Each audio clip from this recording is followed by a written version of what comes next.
I would start to get these jobs where I had to design these different electrical systems.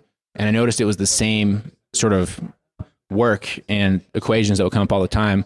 So I built like an automated process in Excel for how to do all my projects. So I would get a new project coming in and it was supposed to take me 2 weeks. It would take me like 3 hours, right? So I would just like crank out all the numbers, do all the designs, send it over. And they would be like, no, you can't do that. Like, we're billing the client for 2 weeks. You got to take 2 weeks. So it would result in me spending 3 hours on the project, then just dinking around, on Facebook and stuff for 2 weeks. But then they'd be like, oh, you can't be on Facebook. You have to look like you're productive. So I was like, what is this? Hey, it's Rocky. Welcome to Richer Soul. Today's guest is Mike DeHaan, who walked away from a 6-figure job to find a better path for him.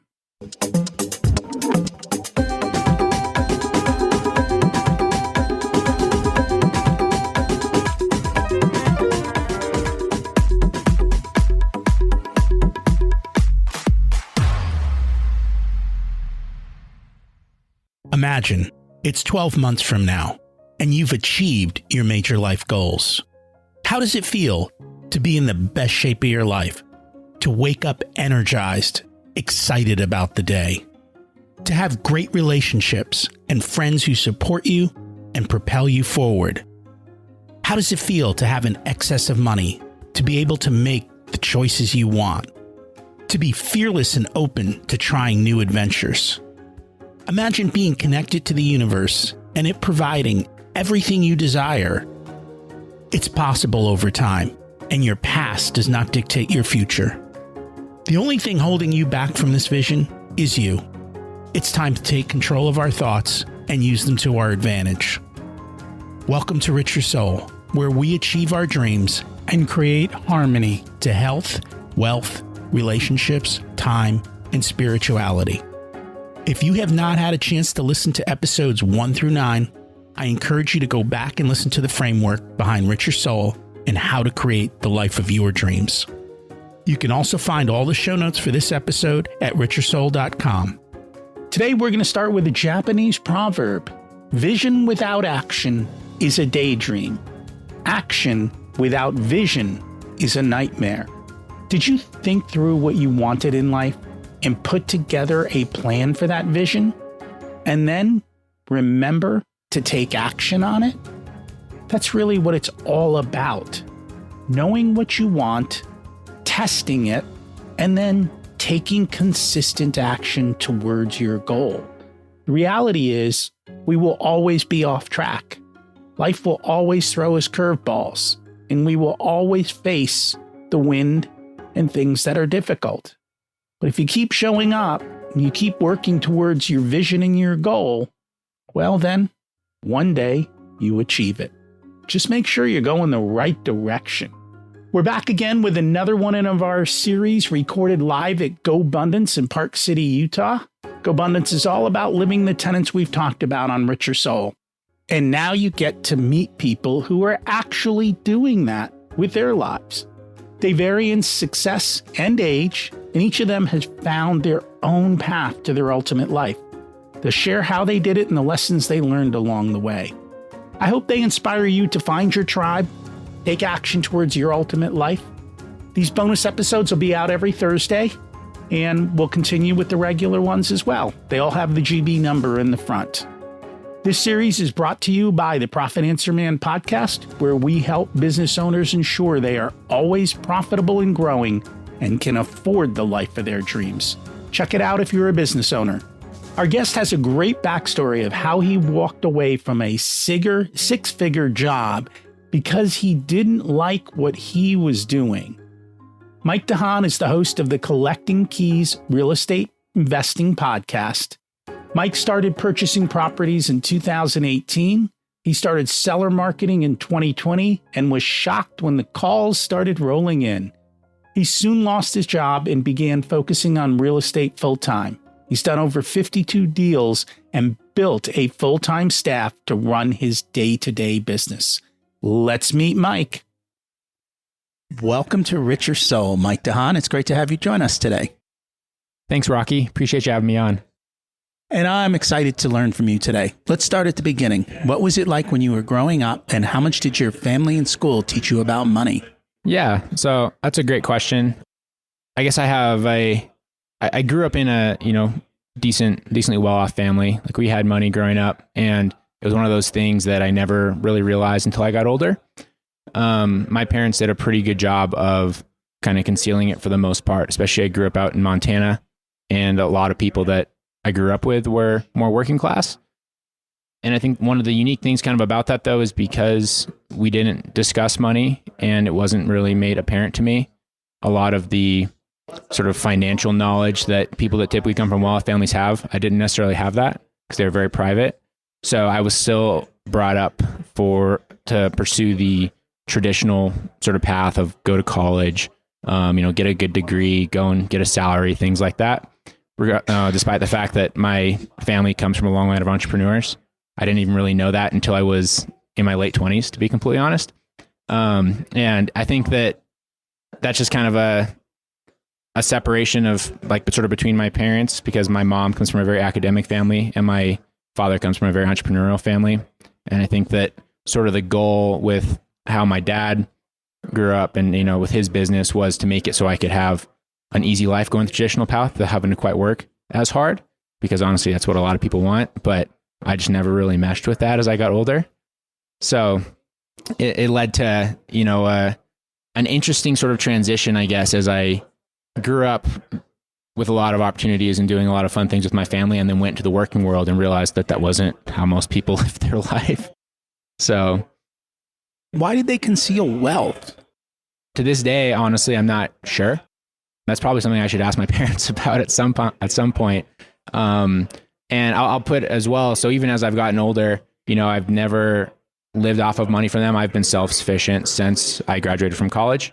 So, I still went through the path of got a job out of college. I lived in the crappy 1-bedroom apartment. I sort of saved away to be able to move into a nicer apartment, buy my first house, and do all those sort of things, the very traditional method.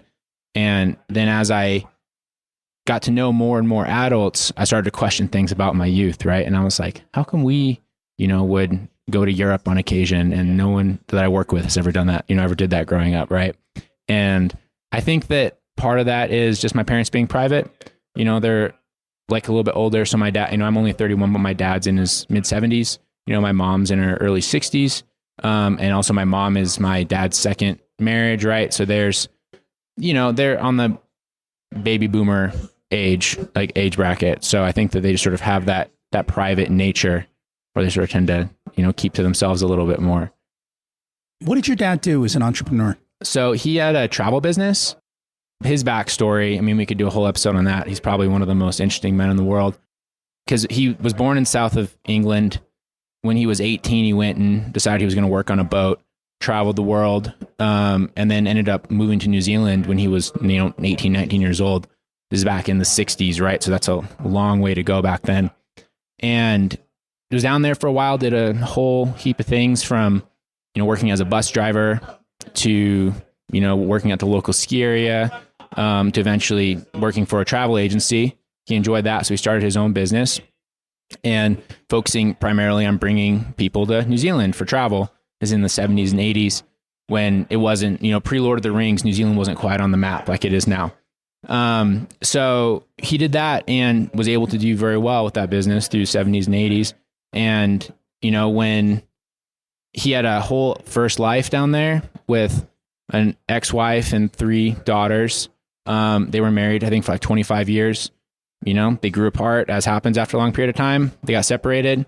He met my mom, and she was from the United States. So they moved up to the US, and my father kept running his business remotely. So he was kind of doing the remote work way before it was cool, because that was in the 80s, right? So that was kind of even before the internet. So he did that, and that's what he did until he shut the doors to that business in 2006, I think, 2007, around that period of time. So that sort of also led to my love for travel and things like that. So I just always assumed that we had those opportunities because of his business, not necessarily because of financial situation. So yeah, he did full gambit of stuff like that, sort of a self-starter in that business. And it's funny because travel to Europe isn't that expensive. Yeah. Like sometimes it's cheaper than the United States. Yeah. I remember like when I was younger, like in my 20s, we go to London in March because it was $300 round trip. Mm-hmm. And you could get a hotel there. It was like, but I grew up going abroad. Like I traveled. I guess there's a lot of people who stay in their little zone and they never leave it. And so I guess that's probably what you saw.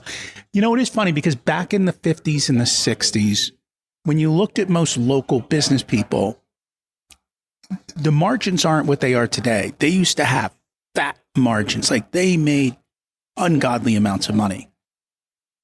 But one thing they always did was there was the rule that you never spent money local. You always lived and kept that low profile local because you all these people are your customers. You don't want to be that evil rich guy in town. Yeah, right. But yet they would have like the vacation home that was monstrosity, or they'd go travel around the world. So they kind of played that dual life back then. So that's why I was wondering if that was kind of what he was doing. But it sounds like his business wasn't local at all. So it didn't really matter, but it might have been some sort of a cultural thing there. Yeah, maybe. And I mean, that definitely sort of carried over to when we moved to, when they moved to the US, and I ended up growing up in Bozeman, Montana. I mean, which back then in the 90s, Bozeman, Montana is huge now. Well, huge in terms of recognition. It's a very expensive place to live. A lot of people move there for quality of life and outdoor activities. But back when I was growing up, I mean, there wasn't even like a department store there. We had Walmart and that was it. I remember when the first Target came to town and I was like, 12 years old. Wasn't that long ago. And now it's just exploded. So there was obviously, with how they were living there, they could have been, I guess, like the evil, well-off people, some extent, just because it was very much a blue-collar community. So is there a reason he didn't teach you entrepreneurship and how to do that and kind of pushed you down this college path? And that is the great question that I'm still not entirely sure. And I mean, I think what it came down to is, my sisters didn't really pursue that. So I think it was sort of teeing me up to go like the easier route, what they saw, which is go to school, get a job, because he went through the ringer as an entrepreneur. He knew the struggles. And I think, sometimes if you have this view that you don't need to encourage that and somebody can live a good life without having to go the hard route, then I don't know, maybe that just seemed more appealing. But it's funny, I'm going to probably be chatting to my parents after this event this weekend, and these are questions I'm going to ask them now. You got me thinking about it. It is quite interesting. And so we're going to dig into how that easy route turned out. Before we do, we're here at GoBundance. What brought you to GoBundance? Yeah, so I'd heard about GoBundance on other podcasts before, particularly Bigger Pockets, which is a real estate investing podcast, is quite popular. And it's funny, I remember hearing about it back before I started my real estate business. And it was always one of those things that I kind of thought like, oh, that must be nice that they can sort of be a part of this exclusive club. And it always seemed sort of out of reach for me. And as, I started my business, I've built it over the last few years. And then as my success and my financial situation has changed so drastically, it kind of starts to isolate you a little bit from, local friends, and just like the general population that you're around every day, especially where we live. We're in Eastern Washington. It's not a place that's just full of, entrepreneurs and business people. Like if you lived in Seattle or San Francisco or somewhere like that, it's pretty easy to find people that are hustling and, doing well for themselves. In Spokane, that doesn't exist. And you can kind of, like, I've met a lot of those people and, you're in different walks of life, you're of different interests, things like that. It's hard to find genuine friends. So I look to GoBundance, hoping to bridge that gap. And so far it's been successful. We can find a lot of people that are similar age to me, are new in business, are doing well for themselves, and are trying to sort of figure out how to plan out the rest of your life with that sort of momentum. So, I kind of thought about joining for a little while, and then I had a local friend who was a part of it, who encouraged me to apply and give it a good look. And then sure enough, here I am. So I ended up joining. Did it provide everything you were looking for? Yeah, so far it's been great. I think that this event in particular has really cemented sort of what I was looking for, because I joined in August of 2021. So I missed the August event. And then, over the past few months, I've been doing, Zoom calls with people and connecting with a lot of people through social media, things like that, which has been valuable, but it's just hard to beat the face-to-face connections you get with people. So that is very true. Being able to sit down and chat with people face to face is a whole different world. And then you can follow up on social media and do all the rest of it. But there's something different about that connection. I will say, though, so I got spoiled with Zoom because if I've got to go network locally, it's a 30-minute drive there. Everyone's 20 minutes late. It's an hour and a half. It's 20 minutes back. You blow a few hours. On Zoom, it's like click, click, click. Right. You get to meet people, move along. It's just kind of a toss-up between the two. Yeah, for sure. Well, I mean, it's not even necessarily the meeting here. It's the small things, right? Like I played broom ball a few days ago, and there's a special bond that sort of comes when you get a bunch of competitive guys who are all playing a sport together. We didn't even know each other before we all got on the bus. And then by the end, all the guys I played broom ball with, so I've been going around the event, we like acknowledge each other a little bit more than we acknowledge everybody else. So just things like that, or like the guys that you share a meal with, you get a better connection with those than, someone you have a Zoom meeting with. Something about, I guess, breaking bread with somebody, it encourages you to have a little bit of a deeper bond. It does. And that is also your mind at work. So when you're walking down and there's 20 guys walking towards you, you don't know any except the one, you're like, oh, now I feel like I belong. Exactly. Yeah, exactly. So that's pretty cool. So let's go back to this easy path that you were put on. How'd it work out? Yeah, so I went the traditional path. I graduated from high school. I went to Gonzaga University in Spokane. It was a private school, very difficult school to get into. So my parents were very proud with that. Got an electrical engineering degree. The reason I got an electrical engineering degree was because when I went to school, I didn't know what I wanted to do, and that was 2009. So it was sort of during the financial crisis, and I remember I went to my first career fair there, and there was like 6 businesses. Nobody was hiring because the financial crisis was in full bloom at that point. So I was like, well, this isn't good. So I went home, I went back to my dorm. I Googled, jobs in demand, job salaries. And I was like, cool, electrical engineering, that kind of is at top of both of those. So that's what I pursued. Graduated in 4 years, kind of struggled with school the entire time. Not necessarily because it was difficult. I honestly just didn't work as hard as I needed to, mainly just because I hated the school process. And the whole time I was there, I would just constantly be thinking like, this all seems so pointless to me. But I always had this sort of mentality of like, oh, once I get into the workforce, I'll be doing actual engineering. I won't just be doing math equations anymore. And then I got a job right out of college. I basically graduated and I was working 3 weeks later, moved from Spokane, where Gonzaga is, out to Seattle. And went out there and was like, oh, this is exactly like college. This is the same sort of grind, and there's a lot of butt and seat time. I wasn't very busy. Basically, I just had it was a consulting company I started at. I'd have a utilization rate, which required me to just sit at the office. And then where I sort of started to discover my entrepreneurial spirit, I guess a little bit, or my wife always jokes that I'm like a life hacker. I would start to get these jobs where I had to design these different electrical systems. And I noticed it was the same sort of work and equations that would come up all the time. So I built like an automated process in Excel for how to do all my projects. So I would get a new project coming in and it was supposed to take me 2 weeks. It would take me like 3 hours, right? So I would just like crank out all the numbers, do all the designs, send it over. And they would be like, you did wait the 2 weeks to send it over though, right? No, I never. Come on. I was fresh out of college. I was like, hey, they're going to think I'm awesome. I'm cruising through these situations, right? And they're like, no, you can't do that. Like, we're billing the client for 2 weeks. You got to take 2 weeks. So it would result in me spending 3 hours on the project, then just dinking around, on Facebook and stuff for 2 weeks. But then they'd be like, oh, you can't be on Facebook. You have to look like you're productive. So I was like, what is this? This is not for me, right? So I was at that business for 2 years. I applied for a job at Boeing. So I guess after 2 years, I was like, this company sucks. I don't want to work here. Applied for a job at Boeing, got in there, exact same thing, right? Where they have you scheduled out to have a project takes a month. And, I processized it, figured out a way to make it super simple. I do it in a day. And they'd be like, well, now you got to wait a month for your next job.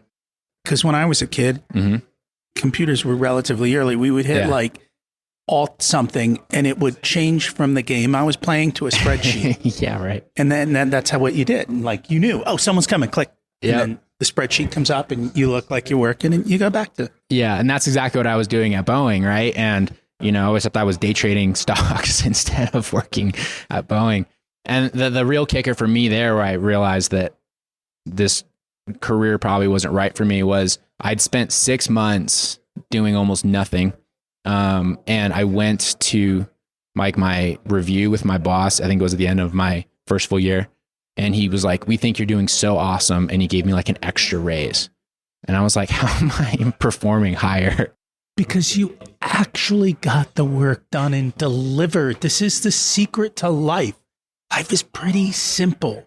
If you'll just systematize it, do it, be done. What happens is people spend 3 weeks goofing off on the project, trying to figure out how to do it perfectly. And then they rush at the end and then it's not perfect.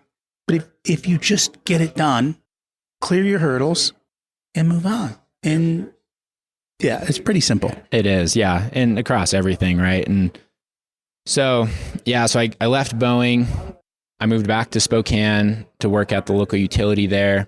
Again, I sort of blamed like the company. I worked at the local utility in Spokane. That was my third job in 4 years at that point. And I just realized this is what engineering is. I'm not cut out for this business. So at the end of 2018, I made the decision to just walk from my job with no real plan.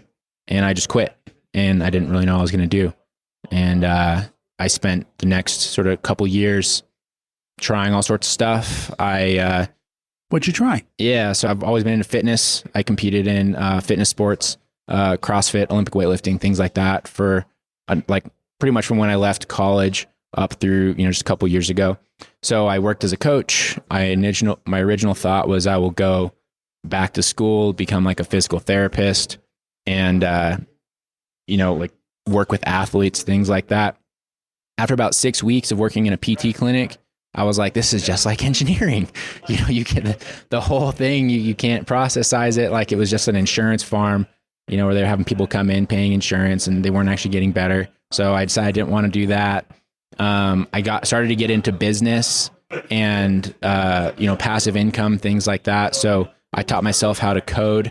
And I worked as a web developer for a while, working for different startups with sort of the goal of being able to join an early startup and, hopefully exit at some point in the future. Once I started that path, the first couple startups I worked for, they weren't paying me very much money. I still had bills because when I left my engineering job, I was making six figures. I was 27 years old. My wife had a good job. We were living a very comfortable life, and I kind of like walked away from that. So after 6 months of not really having much income besides my coaching job where I made, $25 a class, I was starting to get a little desperate. So I was like, okay, well, I need some passive income. I'm going to liquidate my corporate 401k that I'd accumulated from my, handful of years as an engineer. I'm going to buy some rental properties. I didn't really know a lot about investing in real estate. I had some friends that did. So I bought these 2 new construction houses, which in hindsight, if you look at like what a traditional real estate investor looks for, were terrible investments. But I basically I did math and I was like, cool, my mortgage will be $1,200 a month. I can rent them out for $1,600 a month. I'm going to make $800 a month for, cash flow between these 2 properties. And, didn't work out that way, obviously, because you have maintenance, you have vacancy, you have all this sort of stuff. But, I kind of just jumped into it and, paid the huge penalty on my 401k and bought these properties. And that's sort of what got me started. And even though they weren't performing as well as I expected, it still sort of, got my brain churning a little bit when I started to collect those rental checks. So that I bought those and then I kept working for the startups for a while and I began to dabble in real estate a little bit more seriously, started going to meetups, things like that. I bought my first fixer-upper duplex at the end of 2018. So that was, I partnered with somebody on it to help bring the money because I didn't have a whole lot of funds left. Stabilized the property, refinanced, paid them off. Then that next early 2019, I started going to meetups and trying to meet people, start flipping houses because I recognized that I could make some money doing that if I was willing to work. Started flipping a few houses, I flipped 4 houses that year, bought another rental property, which was a triplex. Then at that point, I started to sort of see the process, right? Just like I did it as an engineer, I started to see how repeatable it was. And so I started to think, how can I do this at scale? And that's how I started the business that I'm doing now, which is a full-time off-market real estate investing business. So you didn't figure out how to get it done in 4 hours a week?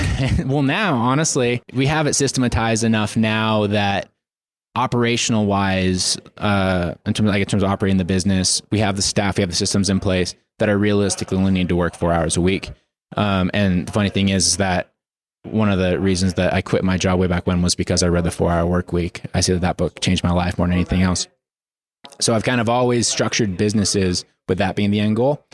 And so from an operational standpoint, things operate on about 4 hours a week, but most of my time is spent growing and optimizing and trying to improve it, right? And make it more efficient. So that's, the place that I'm at is being able to work on the business and not in the business. So, it's almost optimized, but getting there.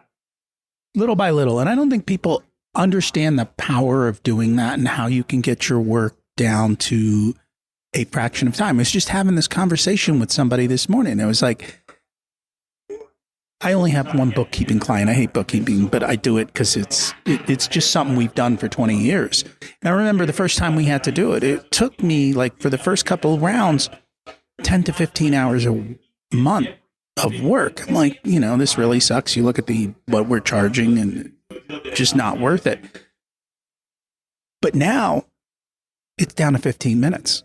Yeah, right? That's awesome. Systems, processes, just constant. Just this year, we added another layer that dropped another hour or two off of it and just made it so much easier. And if you can figure out how to do that and how to create automation, that's where you get your big gains. Yeah, absolutely. Because you get your time back. Absolutely. And that's kind of how I've approached everything as our business has grown. So now I have this, it's a real estate wholesaling business based out of Eastern Washington, Northern Idaho. A lot of our revenue comes from wholesaling residential properties, which basically means we get the contract with the seller and we sell the contract to another investor for a spread. That's where most of our revenue comes from. We'll also flip properties, but we also buy a lot of rental properties, and that's kind of our long-term wealth generator there. And it grew from, we started it in early 2020. We did, 16 deals in 2020. This past year we did 40. We've already done 3 for 2021. We're hoping for 50 to 60 this year. And, we have 2 local employees, 6 virtual staff that all run the business. And how I would grow it is every sort of step along the way, every transaction we would do, I would sort of keep track of what was taking time, what was getting missed, where are the inefficiencies, and I would build a process for it. When you do that over several years, all of a sudden the entire business is process sized. From things like making an offer on the property. It's like, how can we bring in a sales guy who doesn't know anything about real estate and teach him how to run comps and make an offer? So I built a big Excel spreadsheet calculator where all they have to do is fill in a couple lines. It has a checklist, and boom, they can get their offer. So I don't have to be spending time running all those numbers myself. Then it was like, well, the transactions are taking up a lot of time because the distressed sellers we work with aren't always organized. The buyers that we're selling properties to aren't always organized. How can we build out that process? So I found a transaction coordinator. They have a checklist for what they have to do on all sides. They have follow-up schedules with everybody. Now they handle all of that. And then, coming into our online marketing, pulling our data, doing all that sort of stuff. We have it all processized. And then as we get the simpler the task, we just outsource to cheaper labor. So we go overseas and we do things like that. And then the more difficult tasks that are sort of higher ROI, we keep local to keep to our local employees that we can control a little bit tighter to make sure they're not losing revenue. Where's your virtual staff located? Yeah, so kind of all over the world. So I have one of my key staff who's a full-time employee. He's an expat who lives in Nicaragua. So he works directly with our sales team and basically books appointment for our sales manager. We have a cold calling team in the Philippines. We have a virtual admin in the Philippines. We have a social media guy in India, and we have a web developer that we're working with in Romania. And it's pretty fascinating these days because like literally last week, over the course of a 2-hour span, I went from a phone call with my guy in Nicaragua to my guy in India and the Philippines at the same time to my guy in Romania over the course of like 90 minutes. I was traveling around the world just on Zoom. And you get to take advantage of the fact that people in those countries don't make anything near American wages. Yeah. Well, not only that, but they don't need to make that much and they can live a great life. So like our guy in Nicaragua, for example, we pay him $10 an hour plus bonuses for every deal that we get. And I mean, he has a beach house. He has his own house that he lives in. That's beautiful. He's able to travel around the area. You know, he lives a pretty sweet life down there for him and his family. And the same with my guy in the Philippines. So my main admin, I work with him most closely. We pay him $5 an hour. Plus we give him what's called the 13th month, which is a traditional Filipino, I don't know if it's like a tradition or a custom where employers will pay their employees an extra month every December as like a bonus. So we give him that. And with that, same thing. He has a beach house that he Airbnbs when he's not there. You know, he lives in a pretty sweet apartment in downtown, whatever town he lives in. He supports his whole family off of that money. And, you know, it's kind of just a different perspective, right? And one of the things I think a lot of people don't realize when you get with virtual employees is just because you're paying them a lower wage compared to the US doesn't mean that they're not skilled workers. You know, like my admin in the Philippines, has a college degree. He went and got a degree to be a virtual assistant. You know, so it's kind of the same as if you were to hire a secretary here, except you can pay them, you know, a fifth as much. And honestly, he works harder.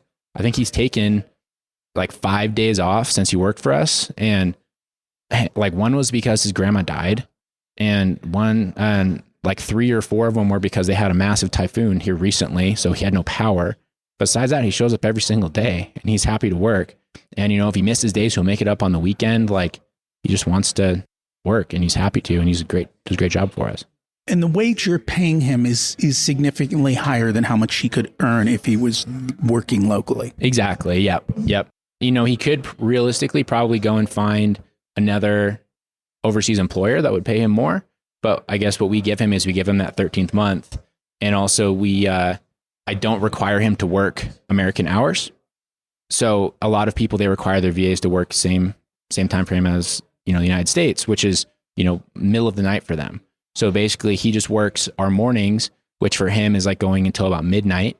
And then he can go and do whatever he wants. He can go to bed, hang out with his family. I don't care. So he basically works like, I guess, second shift, you know, from like 2 p.m. his time. Oh, sorry, 4 p.m. his time to noon. Sorry, not noon, to midnight. So, you know, he has like a better lifestyle than a lot of VAs typically have who are required to work like through the entire night. The reality is he read 4-hour work week too. Yeah, probably. Yeah, he probably outsources the work I give him to somebody else for $3 an hour. I mean, if he does, good for him. And that works, right? Everyone plays the game down the line. And yeah. You just got to figure out how to optimize it for yourself. And I think that's the thing is awareness. Hey, there's games being played out there. Understand how to play the game, understand how to grab the time and do it. And I've just noticed always that engineers are really good about process. Yep. They know how to do that and they put those systems in place. And I know guys who were in your situation that started doing the real estate on the side while they were still working because they had all the time in the world to go do that and could do all of the different things that they needed to. Yeah. And I think the challenge with a lot of those people though is a lot of them have the desire to leave their W-2s, but they never can quite take the leap because they have that flexibility if they're also making the money. But it also definitely detracts from your ability to scale a business. So even my business partner, he works at the utility that I used to work for. And he does very well for himself there, but he's definitely not as far along as he could be. And with his personal growth and, you know, even with our business and things like that, because he still has to commit 20 or 30 hours to this job. You know, he's supposed to have that button seat time. And, you know, we partner up, so we're able to split those, like the roles and responsibilities pretty well. But if he was a one-man show, I don't know how they would be able to build a business. And you don't do that as a one-man show. So when I was working, that's what both my partner and I both were in the same situation. And so, you know, if I was busy, he'd cover it. And if he was busy, I'd cover it. And between the two of us, we'd get it done. And again, it was all speed dial, right? I mean, I essentially, and I never calculated, but I can flip a house with 20 hours of my time. And that means visiting the property, seeing it, making all the phone calls. And most of those 20 hours is making phone calls, then just dealing with the issues that come up and, doing the accounting and the paperwork. Probably didn't even take us that long to do it. And it's really not difficult, but I had to learn to let go a lot. And that's, the first house we were over involved. And over time, literally it got to the point where at closing, I'm like, put a key box on the property, tell me the code. I just text everyone the code and go over there and just do it. See you. Call me if there's a problem. Yeah, right. And everything was standardized. What color? Same color as always, right? Don't ask me these questions. Just do the same. And here's the plan. Here's what you need to do. Go make it happen. Yep, exactly. And it's so funny you say that because so many flippers, especially if they're doing volume, they get into the same sort of rhythm. Like all our walls are alabaster white. We have pure white trim. We do either white or gray cabinets, sort of depending on how dark the room is. We do the same countertop with the same backsplash. You can pick out one of our flips or one of our rehabs from a mile away. There's just so many of them that look exactly the same. And it's funny. All through our market, especially because there's so many outdated properties, you can tell the flip properties the second they hit the market just because they all have the same sort of basic look. Not that that's a bad thing. It's just funny. Once you get the process going, it's the easiest way to do it. It is. And part of that is also knowing the cost. So there's a place by us that does granite, $1,500 a countertop. You get 2 color choices. I'm like, okay, I don't care. That's the standard color choice. Everyone's getting that $1,500. And then it's the white subway tile. It goes behind it. Don't ask me questions. Just go do it. Why are we having a conversation? Yeah, exactly. Yeah, I mean, that can be carried across everything too. So, from the flipping side to, the bread and butter of our business is our lead generation.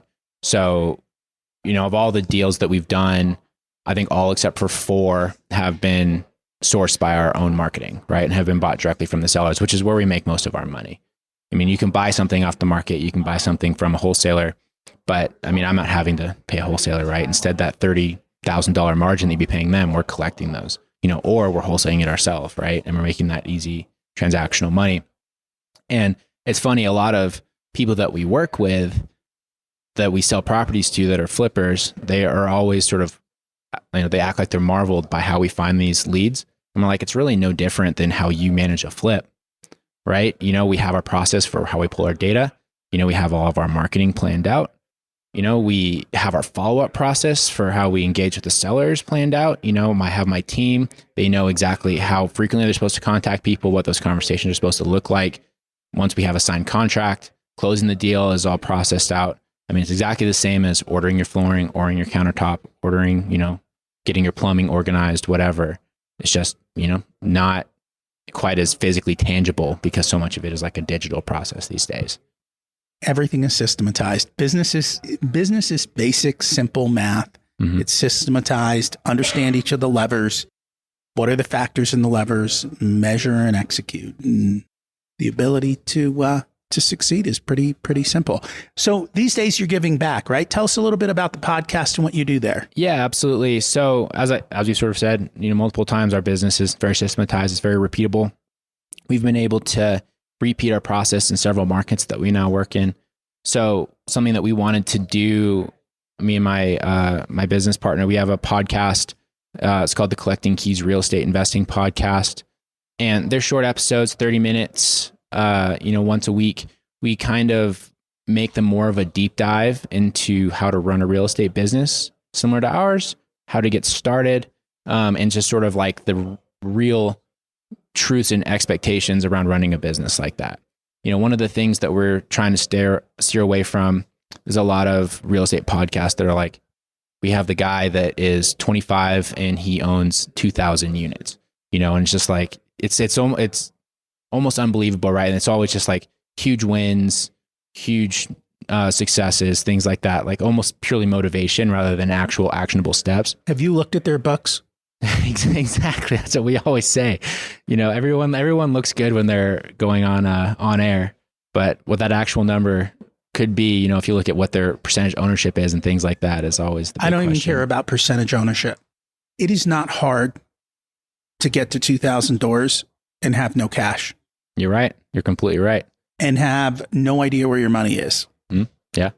And you'd be shocked at how many guys are out there doing that. And so I just talk about just watch the vanity of the top line. That's all. Yeah, exactly. And that's kind of our objective with our show, is getting into the nitty gritty of what that can actually look like. Because, we, especially in the wholesale off market sort of realm, you find a lot of, I want to say like influencers who don't actually know how to operate that business, but they can sell the dream because, you get pretty sweet checks, right? And like the timeline can be really quick. Like we can have a contract that we get something under contract, we can sign it, we can have, $40,000, $50,000 check 3 weeks later. You go and you post that on your TikTok and you start dancing around and you say like, I will teach you how to do this. That's sexy, right? People want to know how to do that, but that doesn't really give the reality of what it takes to run that business. More often than not, that might not be what they're clearing. I mean, Exactly. They may have a $60,000 check, but there might be a whole bunch of things behind it that nobody's talking about, like their $70,000 ad budget this month. Exactly. And that's the stuff that we touch on, right? Is what to expect for how much money to spend, how long it's realistically going to take for you to have any traction in these deals. Not only that, but the challenges that come with running a business like we do, where we are marketing direct to people that have distressed situations. I mean, when you're working with somebody who's the kind of person that is, has liens on their property because they didn't pay a $75 medical bill, you can't always trust them to follow through with a process to sell their house, right? Even if they need to, and that it's, their only other option is to basically lose their home or something like that.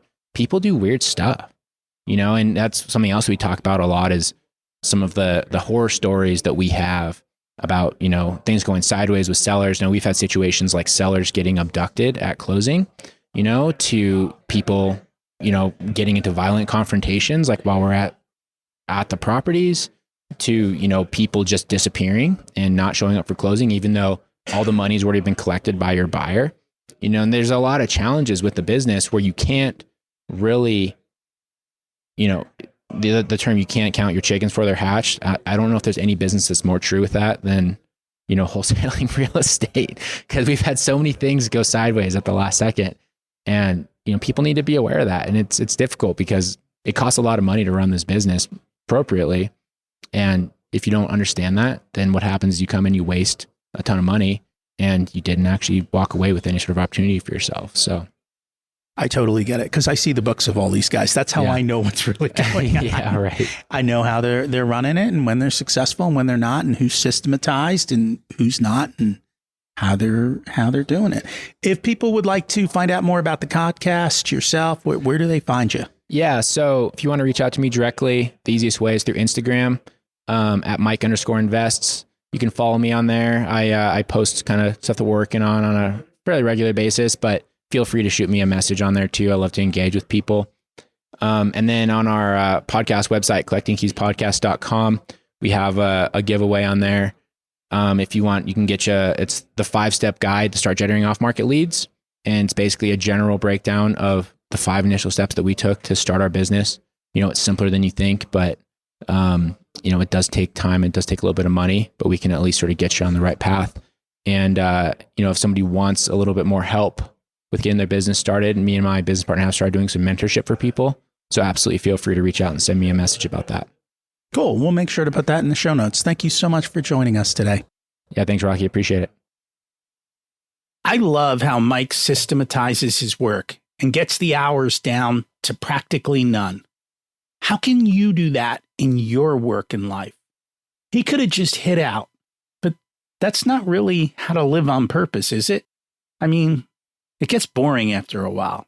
I hope you got some new insights that you can implement into your life. Next week's bonus issue is Calvin Chin to talk about how he created his ultimate life and what he's working on now with Zen Coast University. I know you'll love it. And if you haven't checked out the regular episodes, check those out as well. Have an abundant week.